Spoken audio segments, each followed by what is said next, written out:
هذا طبعا جزير منطقة الباحة. شو اسمه؟ هذا اسم الجزير كامل، هذا هو 4 اختيار. هذا نسميه احنا نقول له كسرة. كسرة. هذا كسرة. طبعا شيل. هذا حديد. ايوه هذا حديد هنا. لكن هنا الجبل. اسمع النغمة. ويقولوا لي حتى قدرة ياك؟ قدر. احنا عندنا في الصحراء يقولوا لي القدرة. هذا الجزير الثاني.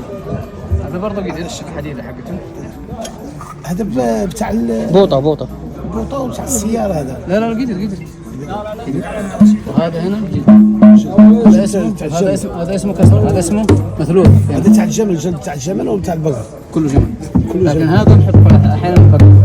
هذا اللي خفيف، هذا صوته ثقيل هذا عادي. بقر ما نحميه ولا شيء بقر، لكن هذا جمل. هذا جمل وهذا جمل. احنا كنديروا بالعريجه كنديروا ليه الماعز. لا الماعز عندنا هنا هذا فوالا باش نشوفوا الاختلاف. الماعز النغمه ديال الماعز علاش كتكون الماعز كتكون فوالا الماعز كتكون طالعه. وهذه هذا تحطها قدر او فريون. هذا تاع السياره. هذا حق الغاز الفريون اللي هو حق المكيف. هذا حق المكيف. شو اسمه؟ هذا اسمه الاساس. هذا اساس المثلوث. وهذا نسميه كسرة. وهذا كيعطونا ميزان.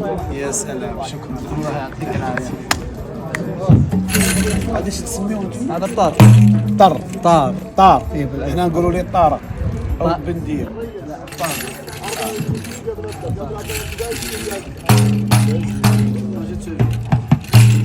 تيقول لي تدف. والدف برضه. احنا عندنا الدف يكون مسدود من جوج. لا هذا هو. هذا هو الدف، يقولوا له دف.